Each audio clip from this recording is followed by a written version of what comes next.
अंदर की बात हो रही है और फिर पुनः ये कहाँ जा रही है, हवा में यानी विरल माध्यम में।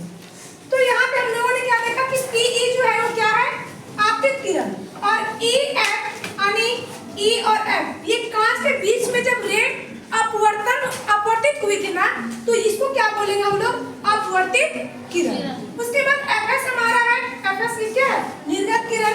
उसके बाद एंगल A जो है प्रिज्म कोण है, यानी ये हमारा त्रिभुज है प्रिज्म का, इसको नाम ले दिए A B और ये C। तो यहाँ पे जो एंगल A जो हमारा कोण बन रहा है ना, इस कोण को क्या बोलेंगे, प्रिज्म कोण बोलेंगे, है ना। उसके बाद आगे देखेंगे कि एंगल I यानी आपतित किरण के साथ जो भी एंगल बनेगा, जो भी कोण बनेगा, उस कोण को क्या बोलेंगे, आपतित कोण।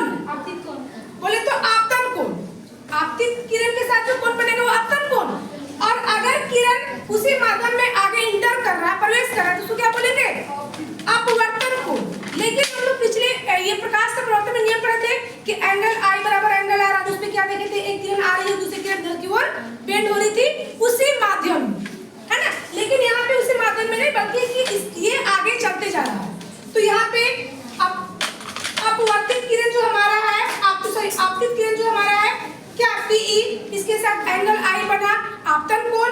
और यहाँ पे देखेंगे कि EF यानी ये क्या है हमारा, ये भाई ये अपवर्तित किरण है, और इसके साथ जो एंगल बनेगा वो क्या होगा, अपवर्तन कोण।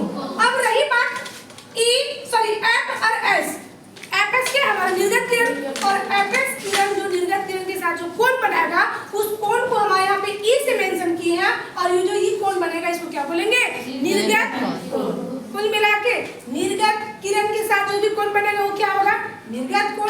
अब रही बात ना, जब इस आपतित किरण को हम लोग सीधे अगर ये मेजर करते हैं, ये काल्पनिक करके हम लोग मान लीजिए ये करेंगे, लाइन खींचेंगे, तो देखो ये ऐसे निकल सकता था ना, तो इसके साथ जो एंगल बनेगा एंगल D नाम दिए है, और इस कोण को क्या बोलेंगे हम लोग, विचलन कोण।